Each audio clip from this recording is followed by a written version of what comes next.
আসসালামু আলাইকুম বন্ধুরা। এটি একটি 24 ভোল্ট পাওয়ার সাপ্লাই। এটা হচ্ছে ইনপুট, গ্রাউন্ড, নিউট্রাল, এটা ফেজ। আর এ সাইডে দুটা নেগেটিভ এবং দুটা positive 24 volt output power supply.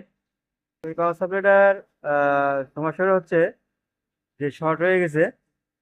আমি যখন এখানে চেক করতে যাই, চেক করার সময় আমি যখন সিরিজ লাইনতে চেক করি, তখন সিরিজ ল্যাম্পটি ডাইরেক্টলি জ্বলে থাকে।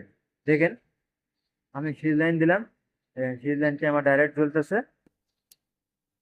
তো এটা হচ্ছে শর্ট হয়ে গেছে। তো এখন এই শর্টটি আমি এখন রিপেয়ার করে আপনাদেরকে দেখাবো। দেখেন, এখানে কিন্তু ওরকম কোনো যে ফায়ার মারছে সেরকম কোনো কিছু এখানে নেই। তবে সিরিজ লাইন দিলে এটা শর্ট দেখায়। তো এখন এটা আমি রিপেয়ার করব বন্ধুরা। আমি চেক করে যে ট্রানজিস্টরটি আছে এখানে, মানে মসফেট আইজিবির যে ট্রানজিস্টর, এই ট্রানজিস্টরটি আমি নষ্ট পেয়েছি। এই ট্রানজিস্টর শর্ট হয়ে গেছে। এটা আমি ডাইরেক্টলি শর্ট দেখাই। এটা মূলত আমার শর্ট দেখানোর কথা ছিল না, কিন্তু এটা ডাইরেক্ট শর্ট হয়ে গেছে, যার কারণে আমার সিরিজ লাইনটি চলছে।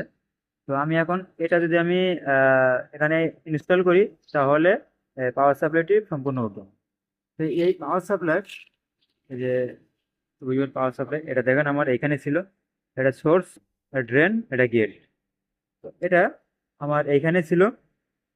এর মাঝখানের পিনটি আমার ড্রেন, এবং ডাইন সাইডের পিনটি আমার সোর্স, আর বাম সাইডের পিনটি গেট। ঠিক আছে, তো এটা আসলে নষ্ট হয়ে গেছে।